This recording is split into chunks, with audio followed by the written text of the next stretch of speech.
정치 행보를 시작한 이낙연 전 대표가 민주당 혁신을 언급하면서 사실상 이재명 대표 체제를 비판한 거 아니냐 이야기가 나오고 있습니다.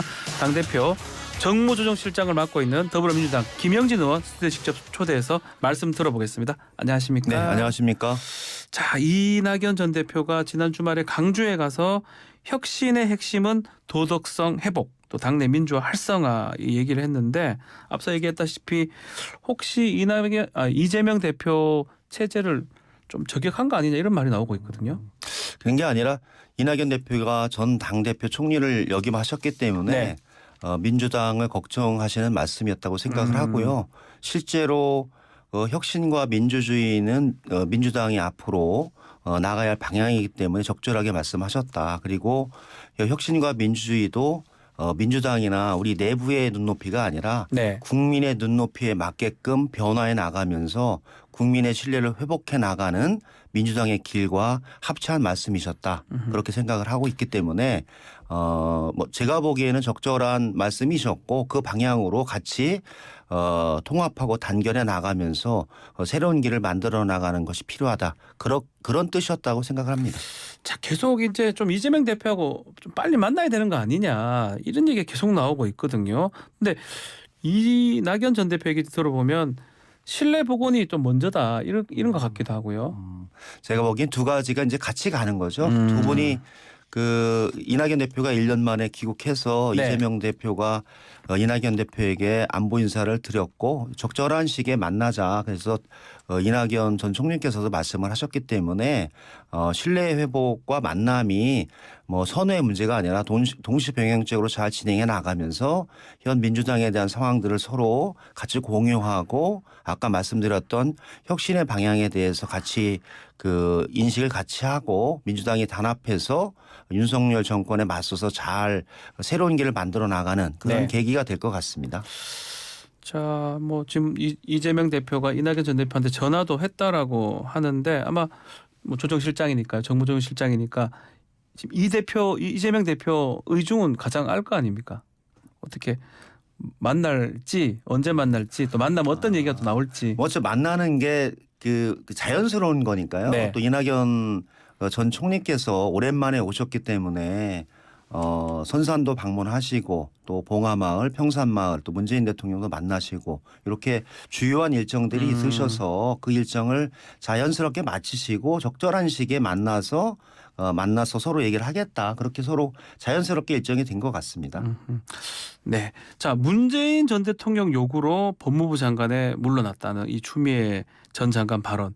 이게 지금 좀 당 안팎에 지금 진실 공방으로 지금 이어지고 있는데요. 지금 어떻게 보십니까? 당 내에서도 그렇고 밖에서도 그 얘기가 좀 많은 것 같습니다. 아마 제가 보기에는 추미애 전 법무부 장관께서 검찰 개혁에 대한 충정으로서 본인이 일을 해오면서 느꼈던 소외를 네. 말씀하신 것 같고요. 또 당시의 윤석열 검찰총장의 아나무인격 무도한 검찰권 행사를 목도하면서 이 문제를 어떻게 조절하고 통제하는 것이 민주공화국 대한민국을 잘 만들어 가느냐. 네. 그런 고민이 있었다. 그런 취지의 말씀이었고 또 대통령과 법무부 장관 사이의 인사 문제에 관해서는 사실 비공개고 서로 그것에 대해서 논하는 것이 적절한 것 같지는 않고요. 이후에 또 나중에 아주 많은 시간이 지난 이후에 회고록에서 나올 얘기다. 그렇게 보고 있습니다. 회고록에 나올 얘기다. 저 어제도 지금 한 방송에 출연해서 이낙연 전 대표가 재보궐선거위에서 나보고 물러나라고 했다. 또 그런 얘기를 또 했거든요. 지금 이렇게 얘기하는 게 혹시 총선 출마 또 관련된 거 아니냐. 이재명 대표한테 보이는 러브콜 아니냐. 이런 시각도 있습니다. 원래 추미애 전 네. 당대표 법무부 장관과 이재명 대표는 서로 잘 아는 사이이기 때문에 뭐 러브콜을 보내고 안 보내고 할 그런 네. 사이는 아닌 것 같고요.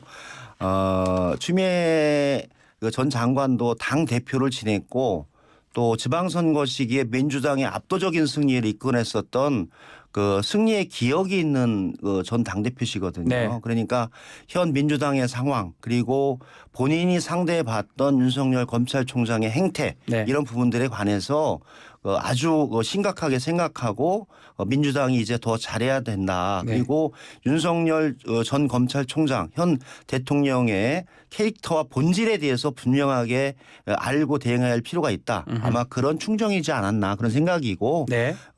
추 대표께서 정치를 오래 해오셨기 때문에 본인의 길과 민주당의 길에 관해서 넓게 생각할 것이다. 그렇게 생각하고 있습니다. 자, 그렇다면 굳이 분류하자면 추미애 전 장관은 친명입니까? 비명입니까? 제가 보기에 추 대표는 영원한 친민주당이죠. 아, 친민주당이다. 싹 예. 피해 나가시네요. 뭐 이제 친명 핵심이시니까 친명이 될 가능성도 없는 겁니까? 저는 제가 보기에는 지금은 이재명 당대표를 중심으로 당이 단합하고 단결해 나가야 되기 때문에 네. 저는 누구도 다 같이 지금은 이재명 대표와 함께하고 이 어려운 길을 같이 해나간다. 그런 것에 대해서는 차이가 없을 것 같습니다. 사실은 제가 추미애 당대표가 가장 가까운 사람 중에 한 명이었어요. 아, 그렇습니까? 네. 제가 추 대표가 당대표를 하실 때 예. 전략여행팀장을 하면서 1년 아하. 6개월 동안 모시고서 지방선거 승리 여러 가지 초창기 새로운 정부에서 일을 해나갔던 그런 당대표를 모시고 일했던 사람이라 제가 추 대표를 제일 잘 알고 있습니다. 예, 알겠습니다. 자, 윤석열 대통령 이 개각 관련해서 지금 야당의 이 극우 인사, 유튜브 인사 뭐 이런 얘기 많이 하는 거 관련해서 좌파가 볼 때는 극우다. 좌파가 볼 때는 극우다. 이런 취지를 얘기했다고 합니다. 그 부분 어떻게 보십니까?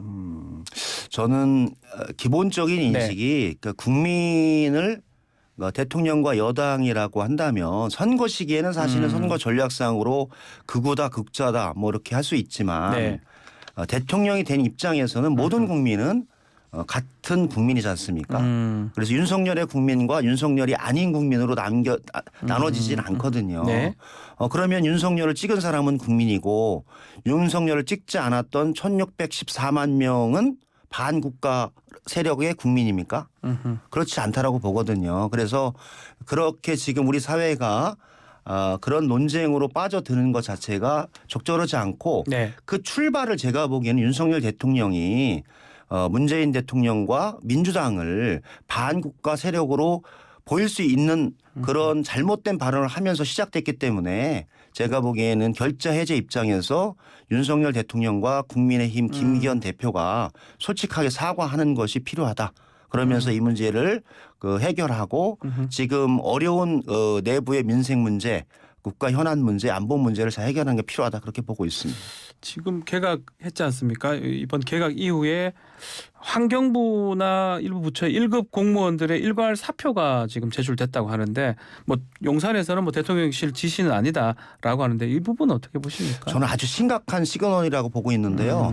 제가 환경노동위원회 네. 소속된 국회의원이거든요. 그렇죠. 제가 환노위 전체 회의에서도 사실은 각 정부 부처 18개 정부 부처의 실국장들과 과장들이 준비한 정책과 과제에 대해서 그 책임을 네가 져라 하면 일할 사람 한 명도 없습니다. 네. 그러면 그것을 지는 것은 정무직인 차관과 장관 그 청와대 수석이 지는 거거든요. 네. 만약에 환경부에 문제가 있었다 하면 환경부 장관 이 지는 게 맞는 거죠. 그것을 실국장이나 과장들에게 책임을 전가하는 것 자체가 대단히 잘못된 경우고 네. 우리나라는 공무원의 정치적 중립과 공무원의 임기를 보장해 나가면서 대통령이 누구든 정부가 누구든 국민을 위해 봉사라고 하는 공무원 윤리 강령이 있거든요. 네. 그에 따르게끔 해주는 게 필요한 겁니다. 지금 특정 공무원을 악마화해서 찍어내니까 전 부처 공무원들은 이렇게 되지 않을 거면 윤석열과 정부에 충성하라. 이런 잘못된 시그널을 주고 있다라고 보고 있습니다. 네, 잘못된 시그널이다. 자, 지금 오염수 얘기가 지금 계속 되고 있는데요. 민주당에서는 지금 또 뭐 김기현 대표 막말 문제로 윤리 제소 얘기도 하면서 김기현 대표는 의원들한테 언행 주의력도 내렸다고 합니다. 어떻게 보십니까? 오염수 관련돼서 일본 대변인 역할 안 된다고 좀 김기현 대표 얘기를 했던 것 같은데요. 네. 저는 김기현 대표의 현재 발언이 제일 문제입니다. 그 마약 발언 지금 이태원 참사 민주당이 마약에 취했다. 예. 불치병이다. 이렇게 말하는 것 자체가 저는 국민의힘 당대표가 아니라 국민의힘 부대변인이 야당을 공격할 때 쓸 수 있는 정도라서 지금 국민의힘 당대표의 수준이 네. 국민의힘 부대변인 수준으로 떨어졌다.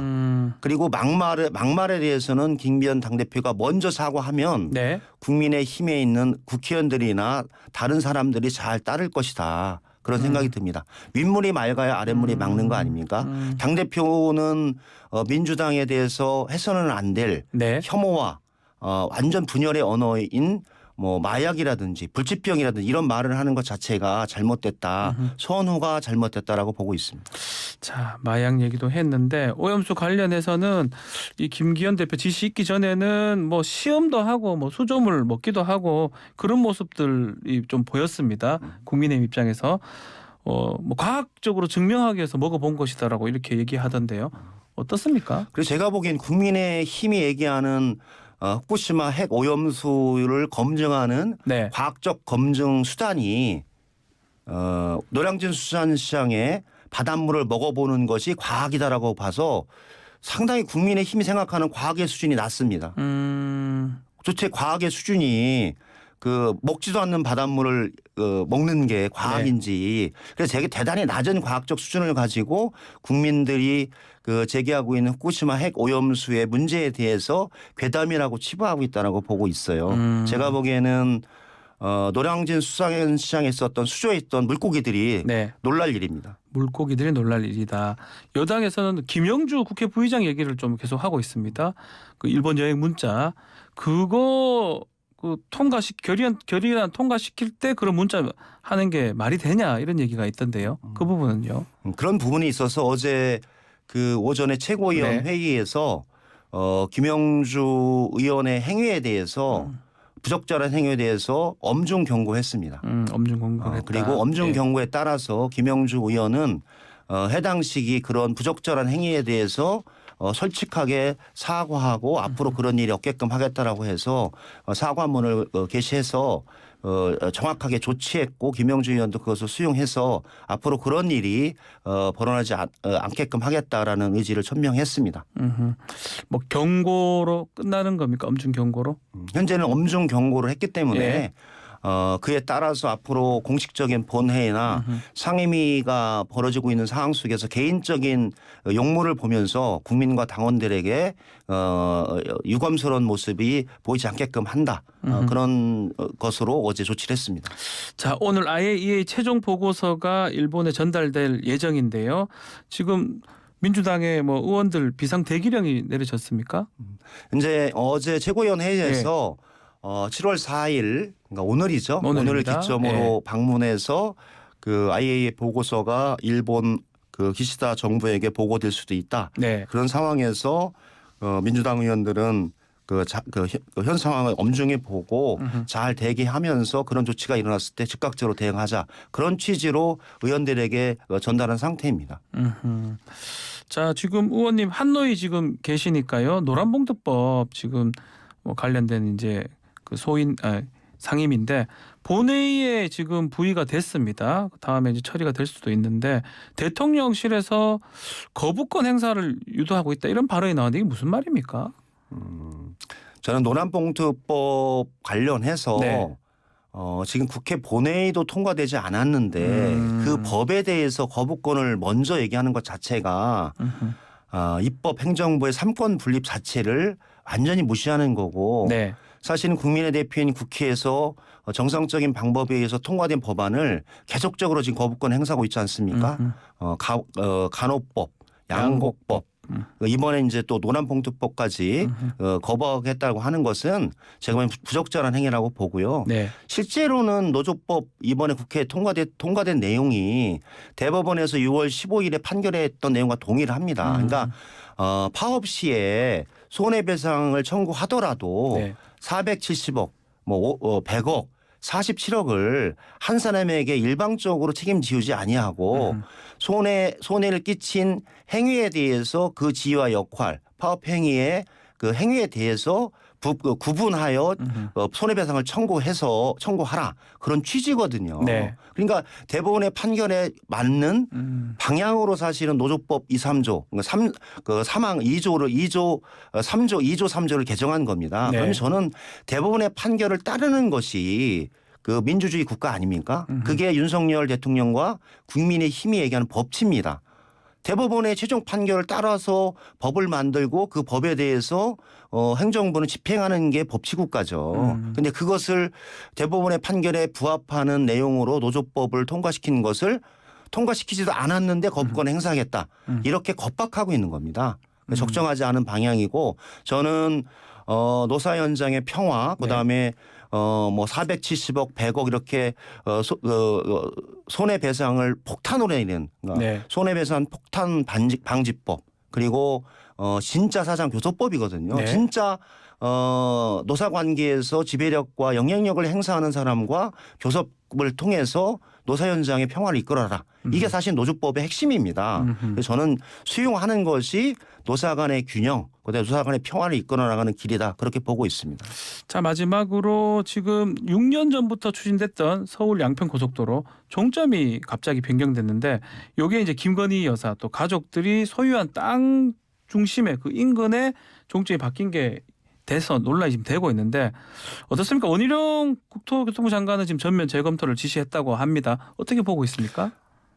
사실 이게 지금 윤석열 대통령이 얘기하는 전형적인 권력의 카르텔입니다. 아하. 이권 카르텔이라고 봅니다. 예. 2022년 6월에 양평군이 민주당 군수에서 국민의힘당 군수로 바뀌었습니다. 네. 그 상황에서 하남에서 양서 며느리로 결정이 됐었던 노선이 하남에서 강상면으로 강상면의 종점 IC에는 출구에는 김건희 부인과 그다음에 장모 그 일가들의 땅이 그 수천 평이 산재에 있는 곳이라서 엄청난 특혜 이익이 갈 수 있는 노선이거든요. 네. 그것이 정권이 바뀌면서 하남 양서 노선이 하남 강상 노선으로 바뀌면서 사업비는 1,000억이 늘어났고 그러면서 지역민도 모르고 군청 직원도 모르고 양평군 의원도 모르는 상태에서 양평군에서 노선 변경을 하고 국토부가 결정하는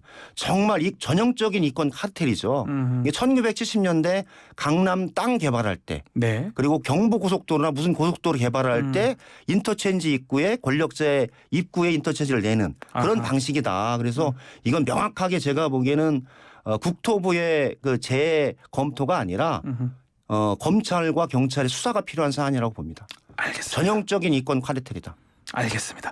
자, 오늘 말씀 여기까지 듣겠습니다. 감사합니다. 네. 더불어민주당 김영진 의원과 함께했습니다.